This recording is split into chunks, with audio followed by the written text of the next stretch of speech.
સર્વને મારા જય પ્રભુ. મહાચિદાકાશ, પરમ જ્યોતિ, પરમ ચિદાકાશ, પરમ જ્યોતિ, અખંડ જ્યોતિ. આ પરમ ચિદાકાશ પ્રકાશ પ્રભુએ આપણી સમક્ષ બધા પાસાથી ખુલ્લો કર્યો કે પ્રકાશ સિવાય કંઈ છે જ નહીં. આપણે સાંભળીએ છીએ ઘણીવાર, આ તત્વબોધ આપણે સાંભળીએ છીએ. સાંભળીને આપણે અટકી જઈએ છીએ. આગળનું પગથિયું આપણે ચડતા નથી.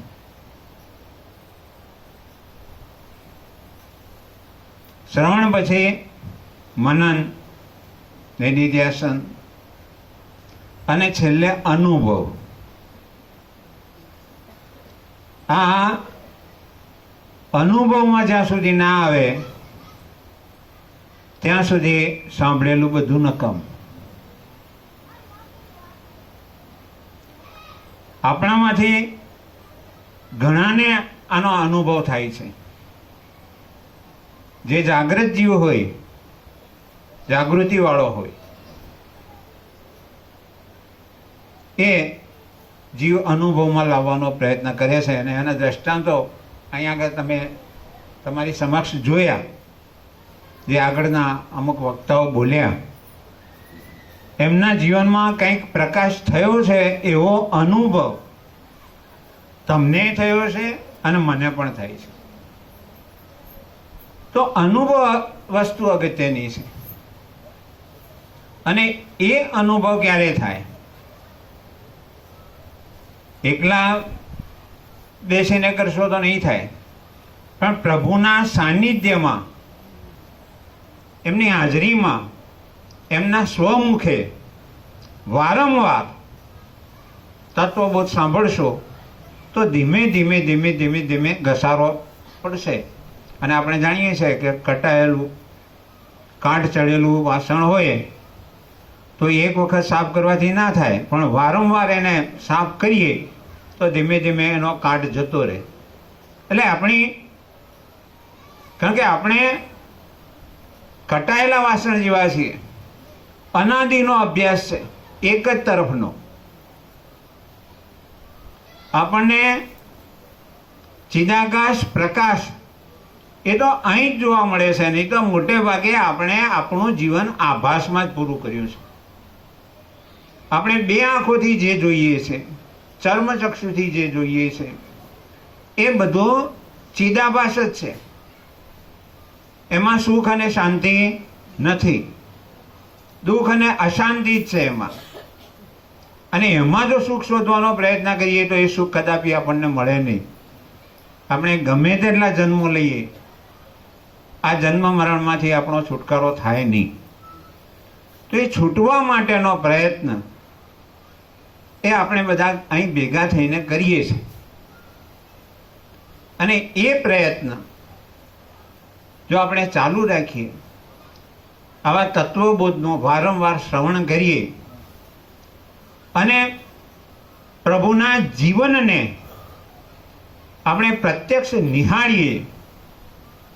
નિહાળવા માટે બાહ્ય ચર્મચક્ષુની જરૂર નથી, અને એનાથી નહીં આપણને ખ્યાલ આવે. અંતરચક્ષુ ખુલે, હૃદયથી આપણે નિહાળીએ તો આ આગળના વક્તાઓ કહ્યું એમ આપણે ભગવાન ક્યાંય બહાર શોધવા જવું પડે એવું નથી. ભગવાન પોતે છે અને પોતાના સ્વમુખે જ આપણને તત્વબોધ કરે છે. એટલે એ તત્વબોધ આપણા ઉપર ખૂબ અસર કરે. એટલે વારંવાર આ તત્વબોધનો લાભ જ્ઞાની અને સંતોના જીવન જ એ મોટામાં મોટો બોધ છે. ગાંધીજીને પણ કોઈએ પૂછ્યું હતું કે અમને તમારા જીવનનો સાર કંઈક બતાવો.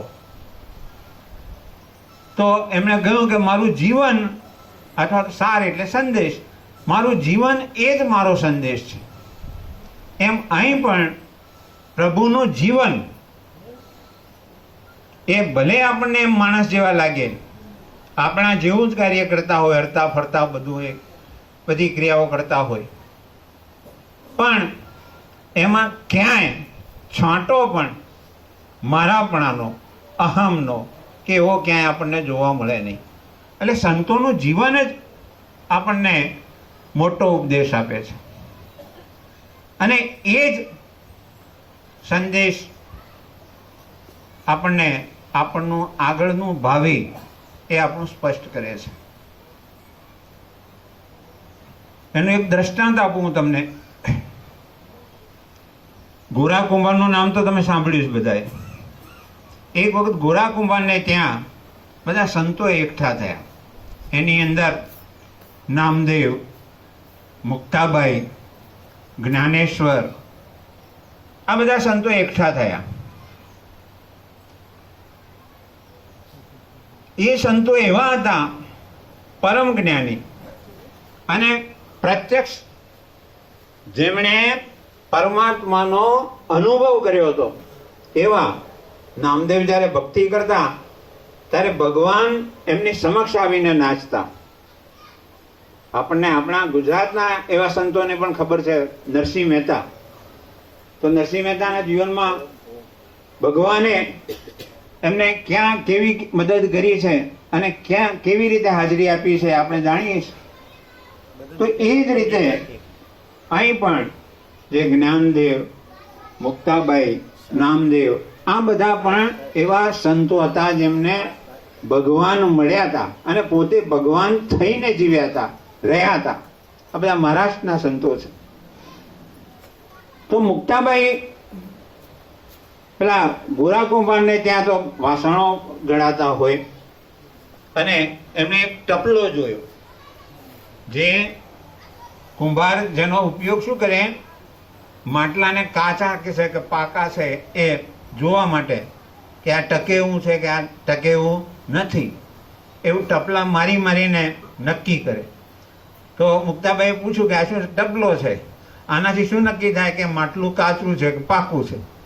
એટલે મુક્તાબાઈએ વિચાર કર્યો કે અહીંયા જે બધા માટલા ભેગા થયા છે એમાં કેટલો કાચો છે અને કેટલો પાકો છે. તો મુક્તાબાઈએ ટપલા બધાના માથા ઉપર માર્યા અને પછી કહે કે આ માટલું પાકું છે, આ માટલું પાકું છે.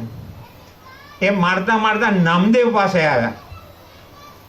નામદેવને ટપલું ના માર્યું, પણ એમણે કહ્યું કે આ માટલું કાચું છે. હવે નામદેવ તો જેમની જ્યારે ભક્તિ કરતા ત્યારે ભગવાન સાક્ષાત ત્યાં આગળ આવીને નાચતા હતા. આટલી બધી મોટી એમની મહાન ભક્તિ હતી. તો એ તો વિચારમાં પડી ગયા કે આ કેમ આમ કે છે. એમણે જ્ઞાનદેવને પૂછ્યું કે મહારાજ, મુક્તાબાઈ કેમ આમ કે છે, મારું માટલું કાચું? એટલે જ્ઞાનદેવે પણ કહ્યું કે મુક્તાબાઈ જે કહે છે સાચું જ કહ્યું. એટલે નામદેવને તો એકદમ બરાબર ઝાટકો લાગ્યો. એ તો દોડ્યા સીધા ભગવાન પાસે, પંઢરપુર. ત્યાંથી પંઢરપુર થોડું દૂર હતું, 10-15 કિલોમીટર. દોડતા પ્રભુની પાસે ગયા પંઢરપુર અને કહે છે, પ્રભુ અમે આ બધા ભેગા થયા, એમાં મુક્તાબાઈએ આવું કહ્યું, જ્ઞાનદેવે આવું કહ્યું, અને તમે મારા માટે શું વિચારો છો? હું તમારી આટલી ભક્તિ કરું છું, તમે સાક્ષાત મને દર્શન આપો છો, અને છતાંય આ બધા આમ કેમ કહે છે? એટલે ભગવાન વિઠ્ઠલ બોલ્યા કે ભાઈ, જ્ઞાનેશ્વર કોઈ દાડો જૂઠું બોલતા નથી. જ્ઞાનેશ્વર કહે તો સાચું જ હોય. એટલે તમારું માટલું કાચું હોય, તમારે વિચારવું પડે. તો કે હવે મારે શું કરવું? તો કે તમે એમ કરો, હું કહું એના કરતાં તમે વિઠોબા ખાચર એવા બીજા સંત હતા, એમને ત્યાં જાઓ અને એમને પૂછજો.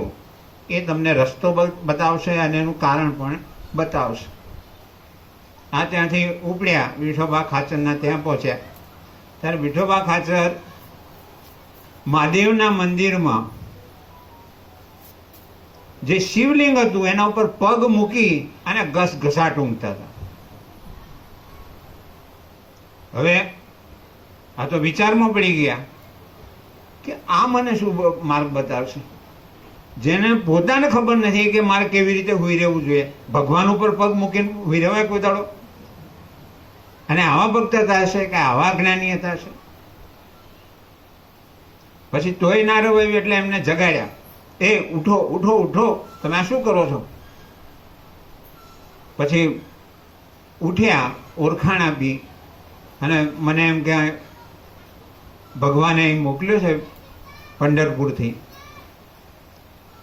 તમે તો ભગવાન ઉપર પગ મૂકીને સૂઈ રહ્યા છો. તો કે જગ્યા બીજી નથી તો પછી શું કરું? ભગવાન ઉપર પગ મૂકી દીધા. અને તમને એમ લાગતું હોય તો તમે મારા પગ ખસેડી નાખો, ઊંચા કરીને બીજી જગ્યાએ મૂકી દો. તો એમણે બે પગ નામદેવે પગ પકડ્યા અને પકડીને બીજી જગ્યાએ મૂક્યા. તો બીજી જગ્યાએ પણ શિવલિંગ પ્રગટ થયું. એમણે ત્રીજી જગ્યાએ મૂક્યા તો ત્યાં પણ શિવલિંગ પ્રગટ થયું.